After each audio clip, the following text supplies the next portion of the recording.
कदम के गाछ तर बेटी पापा से अर्ज करती है, पापा जी शादी मत कीजिए, उमरिया बहुत छोटी है।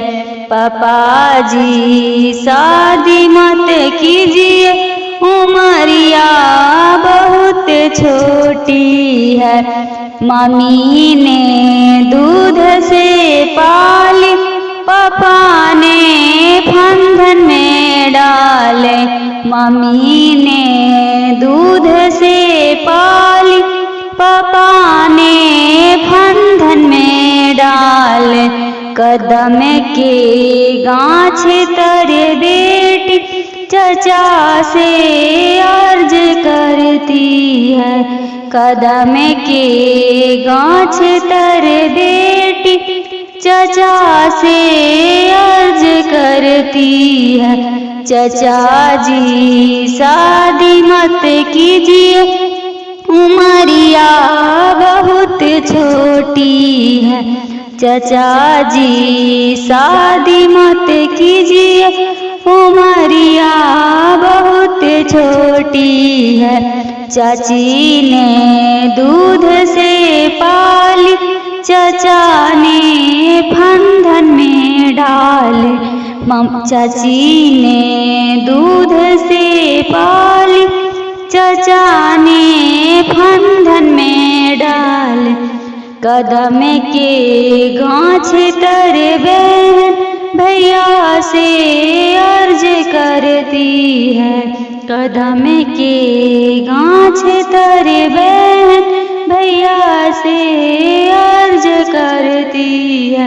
भैया जी शादी मत कीजिए, उमरिया बहुत छोटी है। भैया जी शादी मत कीजिए, उमरिया बहुत छोटी है। भाभी ने दूध से पाली, भैया ने फंदन में डाले।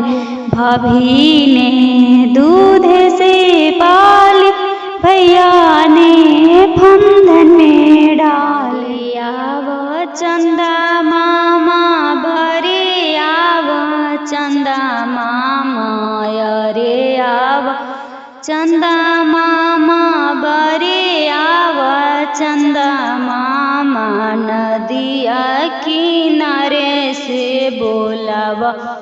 हल हो पापा जी नदिया किनारे से बोलावा, हल हो पापा जी।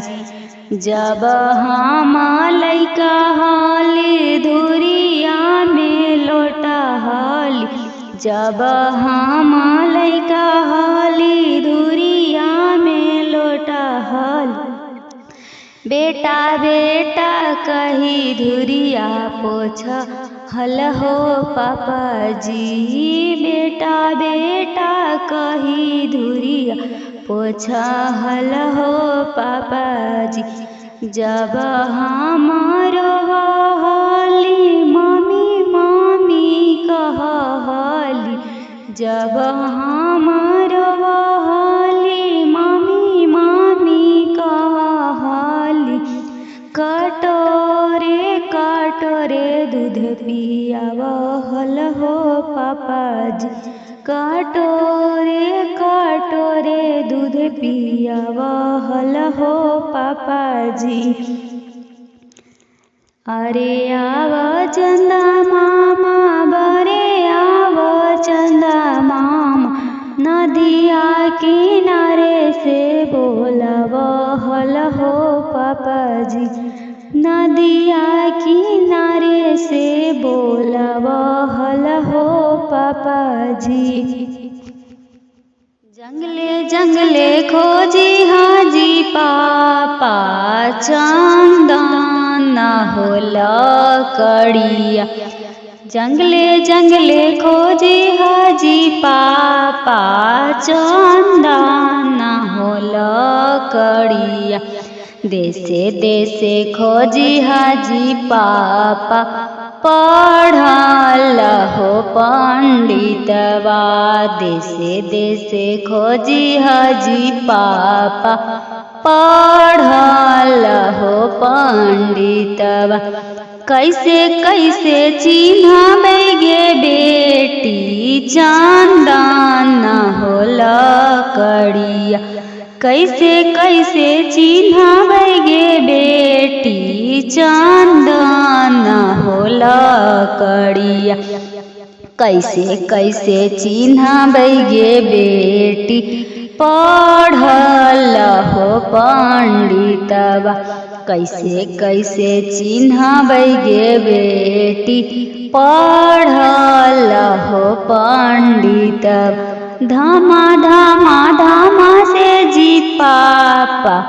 चंदन हो लकड़िया धामा धामा धामा से हो पापा चंदन हो लकड़िया इंग्लिश बोलिया बोलतन जी पापा पढ़ल हो पंडितवा इंग्लिश बोलिया बोलतन जी पापा पढ़ल हो पंडितवा ओइसा ही में चिन्ही हाजी पापा चंदन हो लकड़िया ओइसा ही में चिन्ही हाजी पापा पढ़ल हो पंडितवा ओइसा ही में चिन्ही हाजी पापा पढ़ल हो पंडितवा।